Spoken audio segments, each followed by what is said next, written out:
नमस्कार friends, welcome to the Swaraj classes. Today we are going to study जो हमारा part last class में बचा हुआ था, वैकेंट ऑफ सीट्स, यानी कि जो राज्यसभा मेंबर्स हैं और जो लोकसभा मेंबर्स हैं उनकी किन किन कंडीशंस के अंतर्गत सीट रिक्त होती है, वैकेंट होती है। वो कंडीशन हमने पहली थी, वो हमने अच्छे से पढ़ी है। डुअल मेंबरशिप के बेसिस पर, मतलब एक कोई मेंबर है वो दोनों सदन का एक टाइम पे नहीं हो सकता है। 3-4 कंडीशंस थी, हमने अच्छे से पढ़ी हुई है वो। अब नेक्स्ट है हमारा, क्या हो गया था, डुअल मेंबरशिप हो गया था और हो गया था डिस्क्वालिफिकेशन। ठीक है, थर्ड है उसमें रेजिग्नेशन। रेजिग्नेशन का मतलब है पद त्याग। इसका मीन है अगर कोई लोकसभा या राज्यसभा का मेंबर पद से त्यागपत्र देना चाहता है, रिज़ाइन करना चाहता है, ठीक है, तो वो रेजिग्नेशन लेटर है वो किसे देगा? स्पीकर को देगा। ठीक है, स्पीकर को देगा, यानी कि जो उसके लीडर हैं, हाउस के प्रिसाइडिंग ऑफिसर्स हैं, उनको देंगे। ये है पॉइंट, रेजिग्नेशन।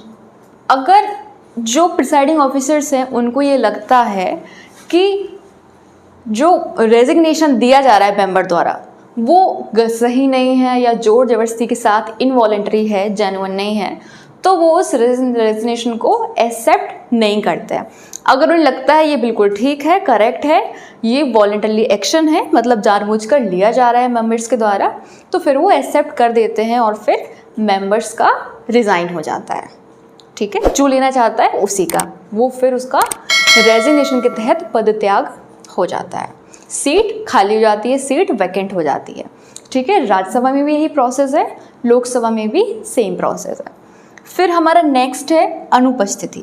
अनुपस्थिति का मीन है कोई मेंबर है, ठीक है, अगर वो 60 डेज से ज़्यादा, मोर देन 60 डेज, कोई भी राज्यसभा या लोकसभा की मीटिंग्स हैं उनको अटेंड नहीं करता है, तो फिर, और विदाउट परमिशन ऑफ हाउस की परमिशन भी नहीं ले रखी है, और 60 डेज से ज़्यादा या 60 डेज तक वो एब्सेंट है, अनुपस्थित है हाउस में, उस कंडीशन में उसको, उसकी सीट को खाली माना जा सकता है।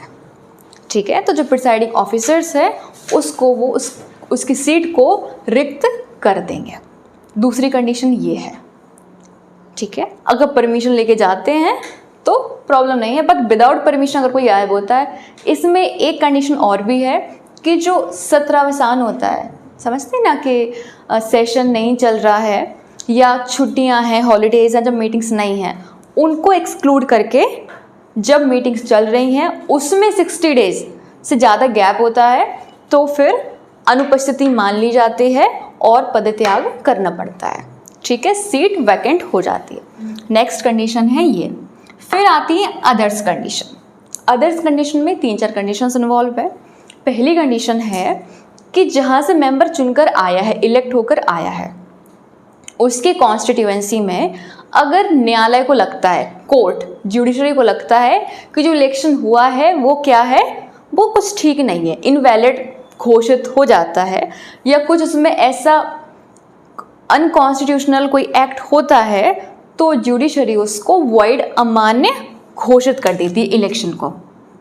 ठीक है, तो यहाँ पे अगर इलेक्शन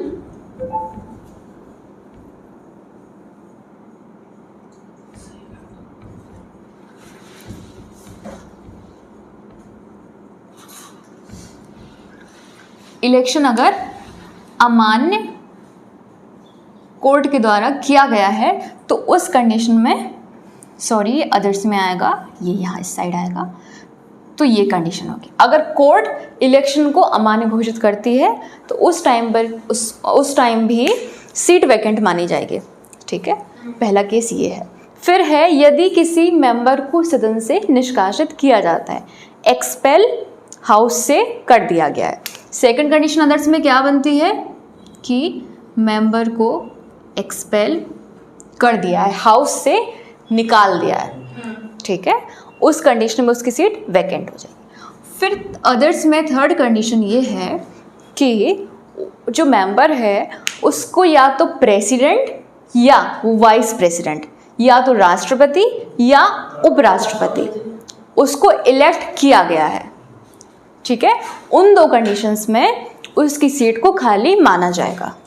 ठीक है, लास्ट कंडीशन है अगर किसी भी स्टेट का उससे राज्यपाल या गवर्नर अपॉइंट किया गया है, उस कंडीशन में भी सीट यहाँ पे वैकेंट मानी जाएंगी।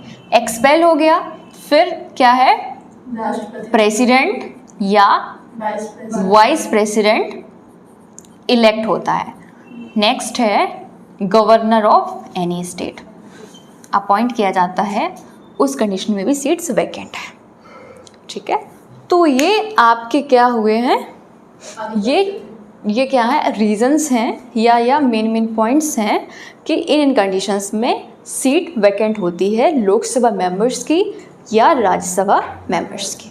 Okay, thank you.